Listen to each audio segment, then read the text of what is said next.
Um dia na história com Carlos Bastos. Mr. Gorbachev, tear down this wall. I have a dream. Aqui, posto de comando do movimento das Forças Armadas.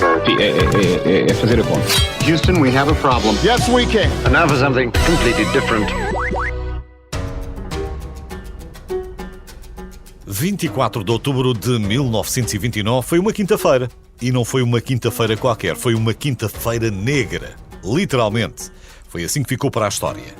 A Quinta-feira Negra refere-se ao dia em que ocorreu o crash da Bolsa de Valores de Nova Iorque. Um acontecimento tão desastroso que desencadeou a mais devastadora crise económica da história dos Estados Unidos, se levarmos em conta a sua abrangência e a duração dos efeitos. É verdade que começou nos Estados Unidos, marcou o início dos 12 anos da Grande Depressão, mas rapidamente saltou fronteiras e afetou todo o mundo ocidental industrializado. O índice Dow Jones terá descido 25%. E mesmo que não perceba nada de economia, percebe que 25% é um número estratosférico. Um número tão grande como os quase 25 anos que foram precisos para recuperar o mundo inteiro. Aliás, durante anos existiu a lenda de que muitos banqueiros se teriam suicidado perante a catástrofe. Mas hoje sabemos que não foi bem assim. Independentemente das histórias ou dos mitos associados, a pergunta mantém-se. O que é que aconteceu que levou a esta queda sem precedentes da Bolsa de Nova Iorque? Para responder, temos de recuar uns anos até ao início dessa década do século XX, que ficou conhecida como os loucos anos 20. Depois do final da Primeira Guerra Mundial, em 1918, os países da Europa estavam em ruínas. Era necessário reconstruí-los e, por causa disso, e por causa da produção e exportação em grande escala durante a guerra, os Estados Unidos viviam tempos de grande prosperidade. Como lhe disse, não foi à toa que essa época ficou conhecida como os loucos anos 20.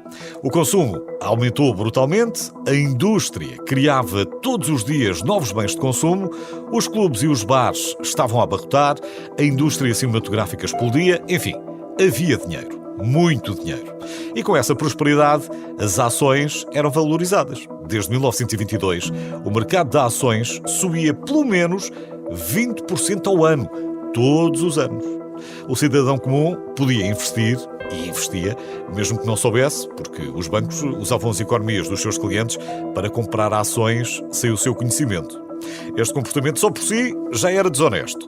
Mas ainda havia uma agravante. É que os bancos só tinham de honrar 10% de todos os depósitos. Escusado será dizer que, do dia para a noite, milhões de pessoas ficaram sem as suas poupanças.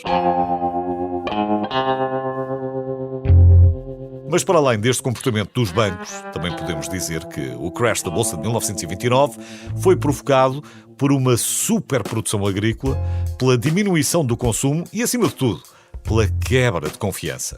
Em setembro, o índice Dow Jones registrou o pico máximo e o mercado começava a sentir que se aproximava uma queda no valor das ações. É normal, depois de chegar ao topo, só há um caminho, e é para baixo.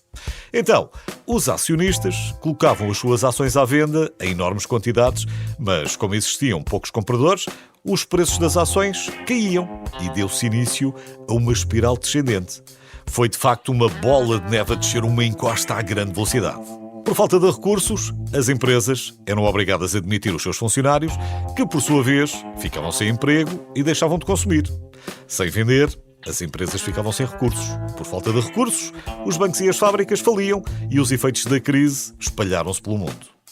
A Quinta-feira Negra de 1929 ficou conhecida como uma das piores quedas da Bolsa de Valores de Nova Iorque, mas depois disso já tivemos provavelmente o pior dia da história do Wall Street, em outubro de 1987, e diz-se que a crise financeira de 2008 e 2009 foi ainda mais louca.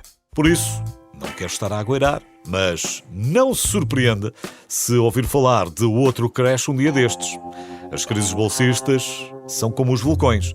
Não é se vão entrar em erupção, é quando.